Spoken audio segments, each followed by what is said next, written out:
The Ukrainian armed forces have launched several counterattacks across the front line. On the Luhansk front, Ukrainian forces continued their advance east of the Oskil and Zherebets rivers, the new point of contact being the scattered villages along the P-66 highway, an important supply route that connects many of their frontline cities, the capture of which would compromise the Russian defense of the region. On the Donetsk front, Ukrainian forces attempted to push back the Russians, including the Wagner PMC, from the cities of Bakhmut and Soledar, but this attack was met with only limited success. On the Zaporozhe front, Ukrainian reconnaissance units have conducted probing attacks on Russian positions, signaling that an offensive could begin here within a few days. On the Kherson front, a significant breakthrough has been made south of Kryvyi Rih. On October 1st, the Ukrainians redoubled their efforts in Kherson and launched an attack south into the Russian lines, with over 150 armored vehicles and tanks. Supported by MLRS and artillery, Ukrainian forces wedged themselves between the Russian defensive positions, forcing them to retreat under threat of being cut off. Now, on October 4th, the Russians are continuing their scattered withdrawal to new defensive positions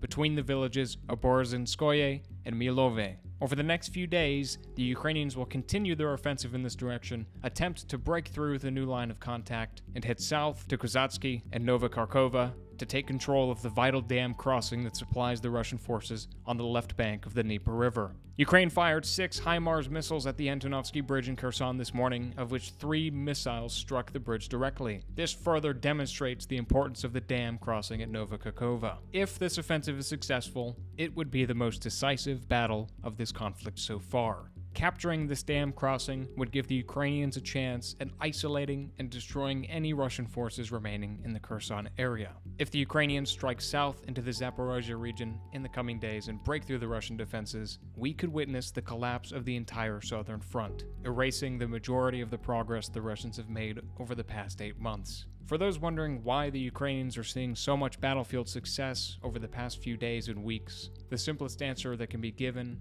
is that the Ukrainians enjoy a superiority of manpower, equipment, and morale. And rather than spreading their superior forces across a wide front, they have begun concentrating these forces in small areas to create decisive breakthroughs and collapse Russian lines of defense. This new strategy is working, and if the Ukrainians can keep the offensive initiative, then we could see large swaths of Ukrainian territory liberated in the coming days.